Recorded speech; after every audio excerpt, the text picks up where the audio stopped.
Hai semuanya, apa kabar hari ini? Yang menjalankan puasa Ramadan apa masih lancar? Jangan-jangan udah ada yang absen nih puasanya. Jangan ya? Oke, Filbert sekarang upload lagi dengan pertanyaannya gak kalah seru. Apa itu? Ini dia pertanyaannya. Bahas saham CLPI dong bro. Halo semua, kembali lagi bersama saya Filbert dari komunitas Filbert Game Plan.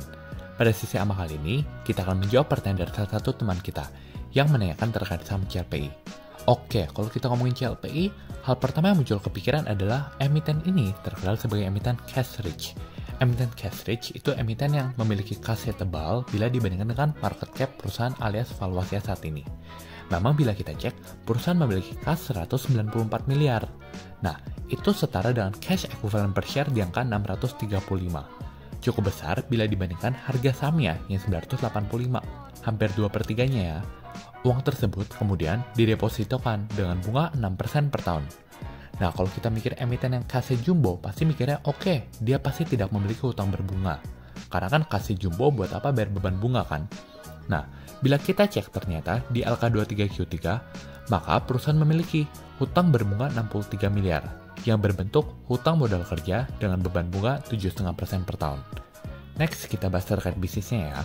PT Colorpark Indonesia pertama berdiri tahun 1988 dan bergerak di bidang manufaktur tinta cetak serta usaha trading, adhesif, film, dan resin. Perusahaan memiliki dua pabrik, yaitu di Tangerang dan Gresik, dengan kapasitas produksi yang lebih besar adalah pabrik Tangerang.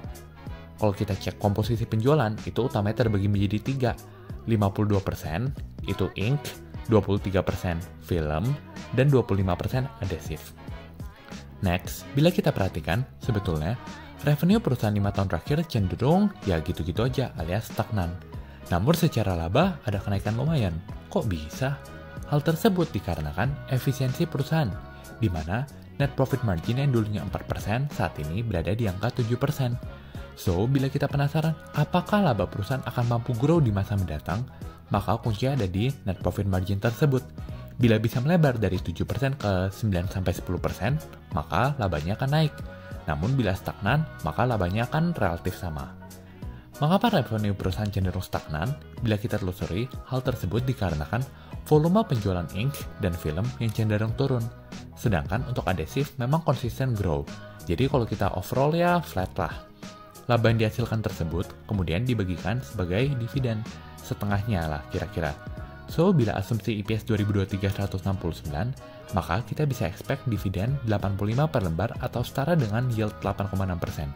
Sehingga bisa dibilang CLP ini dividen play ya. Mungkin hal terakhir yang perlu dinote adalah bila kalian cek di laporan keuangan, piutang usaha CLP ini memang nature-nya itu ya lumayan besar.